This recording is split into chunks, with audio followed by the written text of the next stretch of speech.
Welcome back to another episode of the Miami Heat Roundtable. I'm your host, Amir. We got Martel joining us today. You can find him at the Miami Heat Zone podcast. And we have a special guest joining the show today. We got Ty. Ty, how are you doing today? I'm doing good. Can't complain. How you guys doing? Doing good, man. Excited to chat. Yep. Good days to be a Heat fan, huh?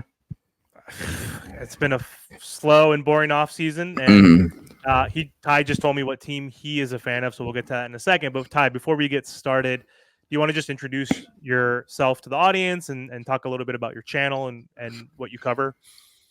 Yeah, so I'm Ty. Like I said, I'm here with The Real Ty Small. That's my YouTube channel. Started it about around this time last year, primarily covering the NBA, not just one team in particular, but kind of the biggest storylines and happenings across the league and everything. So that kind of ranges from game reactions, off-season content as well. I've been pretty scarce on content the last couple of weeks here, trying to find something and everything. But that's kind of what my content's all about. Every once in a while, I try to touch on some different things, but primarily NBA basketball-related content, some college basketball mixed in there as well.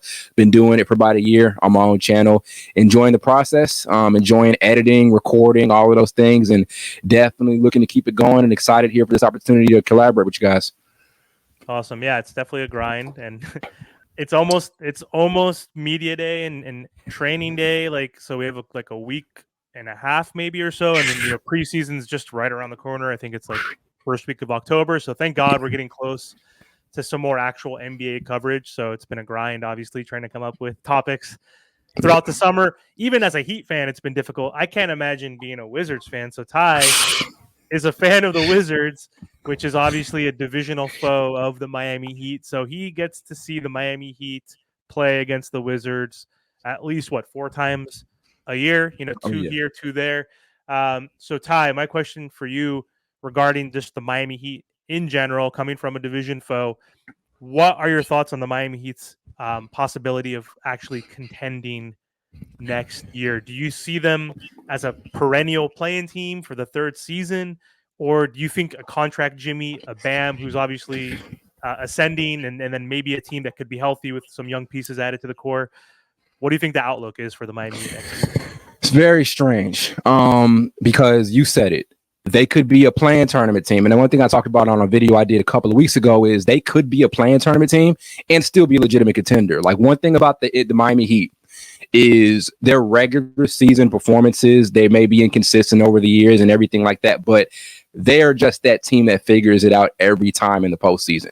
That's what's really amazed me the most about this team, is every time they get to the playoffs, they're figuring things out. If you look at 2023, you guys know, playing tournament team, right? And then they get there and make an NBA Finals run. I don't think people talk about how impressive that Finals run was. And I know they didn't win, but to me, I don't really care what anybody says. That was the most impressive Finals run I've seen in a minute, given where they started and where they were able to end it. And I know they weren't the best during that series against the Nuggets, but still an amazing path there. So kind of saying that to say they can be really unpredictable, right? I think on paper and also just with the experience, they're a contender in my eyes. Some people are kind of torn on it a bit, but I really do like their mix of experience, their mix of young players, the talent. Guys fit together well. And also I just love that they have a legitimate culture. And those to me are the makings of a championship level team. One thing they have that they didn't have in 2023 in the playoffs is an abundance of perimeter shot creating around Jimmy Butler. So there's Terry Rozier, who we only saw, I think, 31 games out of last season after he was traded there. There's Tyler Hero, who wasn't healthy during that 2023 finals run, and everything like that. So I'm really confident in them this season. I like the maturity from their young guys too. We can talk about them having a lot of second year or rookie guys like Jaime Jaquez and those guys, but those guys play a very mature style of basketball. Jaime Jaquez is a very mature player, right? And you can only imagine it's going to rub off on Khalil Ware and guys like him. Nikola Jovic was also solid in his minutes last season. So I think they've got all the makings of a contending team, to be honest. That may seem a little weird to a lot of people, but in the mix in the Eastern Conference, I think they're right in there, to be completely honest. So when it comes to the Miami Heat, what do you think about Bam Adebayo and Jimmy Butler? Because, Jimmy Butler, he is our aging superstar. I feel like he's been able to do more with less. So, are you on the trade Jimmy before it's too late? Because he's all about his money, and then obviously he wants to get paid. But I keep telling people this all the time. It's not about what we think. It's about what does Pat and Mickey think. do they are they willing to give him the money where he's going to be 38 years old at the end of that deal? And there's no way that he's all of a sudden going to play 80 games. He's all of a sudden going to try throughout the regular season. He might play maybe 5 to 10 more games and try a little bit more. But think about it. If he wants max money, but he's really not able to give us that max effort. And then in terms of Bam Adebayo, I think he's honestly the best defender in the NBA in terms of at him being 6'9", being able to guard the guys like Kyrie, then he can guard Luka, then he can guard Embiid. You know, not only is he switching, he's anchoring a defense where when you look, he's either had a top 5 defense with the Miami Heat or a top 10 defense throughout these past few years with undrafted guys. When you look at all these other defenders who they have a loaded team, you know what I mean? Like when you look at Rudy's team, he has Cat, you know, he has Anthony Edwards. There's so many different guys. Like when you look at the Boston Celtics, they have a great defense. All these guys that are, you know, quote unquote defenders, they have a great defensive unit around him. And Bam Adebayo is doing it with undrafted guys and a 6'5" power forward. Yeah, they're a unique team. I give Spo a lot of credit for that too. Like another thing is how they've been able to maintain their solidity in the post LeBron era is like really unthinkable. Like when a guy like LeBron leaves your team is as far as how like a lot of people talk about it, your team is supposed to be, I guess, in turmoil for a little bit, right? They've managed to stay afloat. Even in those years before Jimmy Butler, they had some years where they were competitive. I've been so impressed with how they've been able to stay afloat since the arguable best player of all time left their franchise, right? And then, like I said, that speaks to that culture. And as I said there earlier, that rubs off on the young guys, right? And that rubs off on the undrafted guys too, who always come in and always perform. There's like a revolving door of younger players or undrafted guys that are like really, really effective for them over the last couple of years. As far as the Jimmy Butler thing, I'm not going to lie. I don't really have an answer on that. That is a very confusing, difficult situation with him where he is your best guy. And I always say this, Jimmy Butler turns to a top 5 player every time he gets to the postseason. It's a tough situation. Definitely, I've been kind of pondering it the last couple of weeks and how to kind of go about it. I was going to do a video talking about it, but I've been pretty confused as to how that result's going to look. You know, if you do move him away, he's good enough to where you're going to get a really solid return for him. And I think they'll be good enough. Like if you can move them away, I don't have a lot of trade packages in mind right now, but you move them away, there's going to be a solid return to where the Heat are still going to be somewhat competitive and things like that. And that's kind of weighing it between keeping him now and extending him until he's like 38, like you said. So it's a double-edged sword because also there's this too. You keep him here, you're in that area of being a competitive contending team in the East. Like I really think they are right there just as much as a lot of other teams right now in the Eastern Conference. Like I don't want to rant, but like people really leave the Heat out. Them and the Celtics over like the last 5 seasons have been the most consistently great teams in the Eastern Conference. It's them. That's since 2020, 2 NBA Finals appearances for both of those squads, right? And I would not leave them out of the mix as a contender. And moving away Jimmy, yes, they'll still be good enough. They don't have to go into a complete rebuild if they move them away. That could be a situation, but they wouldn't have to do it. But at the same time, would you want to do that? Or would you want to stick with what you have and still contend? And I think they have everything right now to contend. But as I said, it's a difficult season since he is nearing the end of that contract and everything. So to be honest, I don't have a good answer for how to deal with the Jimmy Butler thing at all. It's one of the most confusing, tough decisions right now across the entire league. Yeah. And then what about Bam Adebayo? Oh, as far as his contract situation or just him as a player? No, just him as a player, because like I said, you know, like I just think that he's been robbed of DPOYs. You know, yes, he's getting the All-Star nods, but in terms of the DPOY, he's been getting robbed. Yeah. You know, he's averaging 20 and 10. He's a multiple-time All-Star. He's an Olympian. How is he not getting DPOY? Well, there's a guy named Rudy Gobert, and I think he's being taken off the floor. Off the floor. Like in the Olympics, in the NBA, like everywhere.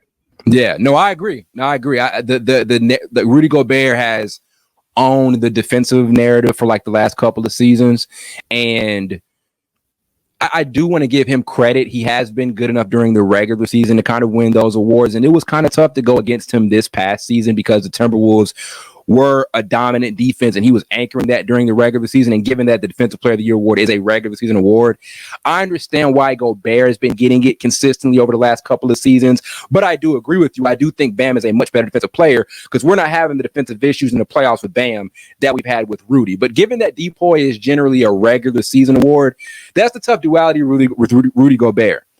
During the regular season, he's deserving of that award. Like, if we're just talking regular season, I think he's deserving of it. But Bam is a better defender to me and is more effective because of his consistency, not just during the regular season, but also during postseason time. But given that it's a regular season award, I understand it because Rudy Gobert's regular season defensive production matched up with his team performance has been that good over the last couple of years. It's a really, really tough situation to kind of weigh, but I can see why he doesn't have the hardware just yet because Gobert's been that good. And there have been some other guys in the mix over the last couple of years. But as far as last season especially, I can see why Gobert got it. I agree that Bam is a better defender, but I can see the argument for why Gobert got that award and everything. But I still think Bam, like I said, is a much more versatile, sustainable defensive player when it comes down to it.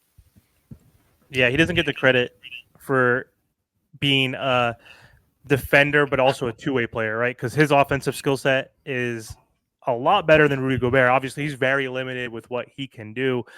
And I know there's the vanity metrics of defense, which are steals and blocks. So Bam doesn't get those at the same clip that Rudy does. So I'm not going to trash Gobert, which I've done before with Martell probably and others on these shows, right? Because we're obviously upset the Bam Jam hasn't even been recognized yet for one, but it's because Rudy Gobert gets those blocks. But again, he's the best rim protector in the NBA. He's anchored top defenses. He's transferred that defensive scheme and skill set from the Utah Jazz, who were a top defensive team when he was there anchoring that defense. And now the same applies there. So I understand it, right? Like, he is a system. He is a defensive system himself. He can guard 4 and 5. What pisses Martell and I off and other Heat fans is that Bam can guard 1 through 5, right? So like, Gobert is getting cooked. He's on skates with Ja Morant, with Steph Curry, with any of those superstar guards. Bam is obviously going to be on skates too, to a certain degree. Like, no one can guard any superstar one-on-one, but Bam could stay in front of them for a little bit. Like, he can make their lives a living hell. He could also defend, not amazingly, but he can, he's guarded Jokic well. He's guarded Embiid well, two of the biggest, most skilled MVP type players. And so, like, he can even defend those types of players all the way to the Stephs, to Ja Morant. So that's what makes us upset, is that he's not getting the recognition for guarding 1 through 5, because he's not averaging more than a block or more than a steal, right? So that's one issue. And then Martell always brings to the point he did earlier that Bam is playing with undrafted players. He's playing with Max Strus, Gabe Vincent, Duncan Robinson, Tyler Hero. Yes, Jimmy Butler's good, but Jimmy Butler joined the Miami Heat at age 30, right? He wasn't young Jimmy. Like, he's still a very good defender, but he made one All-NBA defensive team, I think, on the Heat with Bam. So Jalen McDaniels on the T-Wolves? Like, that guy was an All-NBA defensive player this year with Gobert. You saw what Nickeil Alexander was doing off the bench as another 3-and-D. Like, Anthony Edwards is trying to be him and trying to be the best two-way player in the NBA, not just the best NBA player. So I think Gobert gets more help than Bam, which is unfortunate. But it's also funny thinking we don't really rank the best two-way players as the best overall players separately. Like, if we think about it, Kawhi Leonard, who has 3 championships, whatever it is, with does he have 3 different teams or 2 different teams? Raptors, obviously, Spurs, 2 and teams. then another. Yep. He's never been considered the number 1 overall guy in the NBA, even though when healthy, when winning those championships, he was the best two-way player, but no one ever considered him better than maybe a KD or whoever, right? Like, offense is still always a priority when it comes to ranking players, but that doesn't apply with Bam. Like, what he can do on the offensive end doesn't really matter what he can do on the defensive end. So, but anyway, Martell, let me ask you this real quick too. So, because you brought up Jimmy Butler and the whole contract situation, so there's been rumors, and Martell and I made a video yesterday on this. Jimmy Butler's rumored to be linked to either Brooklyn or the Golden State Warriors, or maybe even the Houston Rockets. And so, Martell, if we do a trade for Jimmy Butler, let's say he's injured or just not playing really well, and we're 10-15, 10-20, and not a playoff team, would you rather try to get a bag with like picks, kind of like how Bridges did with 5? Like, if he got 5, Jimmy better get at least 3, depending on the package. But would you rather have 3 to 4 first-round picks, or would you rather have like the 2 picks and then you get like 2 or 3 players, like a young, up and coming player? What package would you prefer? they have to give me Kuminga, and then after that, the picks. That's it. If they give me Kuminga and those picks, they can keep the rest. 3 picks, right? We don't want Wiggins' 3 picks, contract. yeah. We don't need any No. I don't want none of those dudes. Give me Kuminga to put next to this nice young roster with Ware and Jaime and Jovic and Hero and Bam. Give me Kuminga. He's a nice athletic wing. I think that Steve Kerr kind of held him back a little bit throughout the past few years. But can you imagine a primetime talent like him in the Eric Spoelstra system? Phenomenal. I had a question I want to ask, because I've been actually talking to people about this. I want to ask both of y'all about this, because I've been talking to people about this for a while, and this isn't super Heat specific, but you mentioned his name. What do you guys think Kuminga's upside is? Like, is he future franchise level guy? Like, is that his upside? Because there are those guys that we feel like could get there, and Warriors fans talk about him as if he could get there, and I can see it because he has a lot of upside, and he did do well with more minutes. His production went up with more minutes and more usage last season, so there's some hope. But I was wondering, where is his ceiling at? Is he franchise level sometime down the road? Do you guys think? I know sometimes that's hard to tell, but like, what are you guys' viewpoints on that? That's Steve Kerr. Steve Kerr kind of held him back, like I said. Steve Kerr wasn't giving him the minutes, and why not? You know, Stephen Curry was literally leading his team, even though they were getting blown out and losing. And, you know, Klay Thompson, he really wasn't the same. Draymond Green's not going to give you that offensive production. And there's really not that many athletes when you look at the Golden State Warriors. I mean, outside of Kuminga, who's really their athlete? I mean, Stephen Curry, yeah, he could shoot lights out, but he's not an athlete. Draymond's not an athlete. Klay wasn't, you know, not anymore. He's not that, you know, great wing defender that he used to be. I mean, is the potential there for Kuminga? Yes. Do I see him being a star? I don't see a star. I just see a very good player, a very good high-level role player. But in a specific system, he could be really good. Yeah, he could be. I mean, he's 21. He's played 3 seasons. He played 26 minutes last season. 26 minutes. That's it. Like, imagine him becoming a full-time starter, whether it's the Warriors or any other team, getting 35 minutes per game, like being in a different system or better system. Like, the Warrior system is good enough right now, but like the focal point is obviously was Steph, Klay, and Draymond, right? Like the dynasty figures. So his role expanded. He was pissed off that Kerr wasn't starting him or giving him enough time, but he's so freaking young. He's so athletic. He's so strong and talented. Like I'm looking at it right now, rookie season, 16 minutes, sophomore season, 20 minutes, 26 minutes. Like he hasn't, and he's been healthy, 70, 67, and 74. So I think giving him more time, he's only 21. Like he could still develop and improve his 3-point shot. Like he's been shooting 34% for his career. That's not horrible for a guy who's not really considered a shooter, right? So I could see him, he has the potential, like he has to prove it, right? And get the opportunity. Opportunity is like half the battle in sports. So I could see him being like an Iguodala type of guy, perhaps all-star. I don't see it yet in terms of like a superstar. But remember Iguodala back in the day when he was on Denver playing with AI, like he made some all-star games, was averaging like 21, 22 points per game. I could see him being that Iguodala kind of, you know, middling kind of all-star type of dude, right? Not going to be like a superstar yet, but who knows? The sky's the limit. You could see what happens in 1 year. Look what happened to Anthony Edwards, right? Like it's just 1 year time frame. You know, he's growing in front of our eyes really quickly. So he's 21, man. That's the second youngest guy in the Miami Heat is 21, you know? So it's like he's got a lot of time. So I think he could be good. What about you? Did you answer that, Ty? Your own question? Yeah, that's another one that's why I'm interested to see people's perspectives on it, because that's another one I'm really torn on. One thing I really like, and I know I kind of briefly mentioned this earlier, is young players who are around like great players in their first couple of years. Those guys turn out well all the time, right? And that's why I'm really excited about Jaime Jaquez.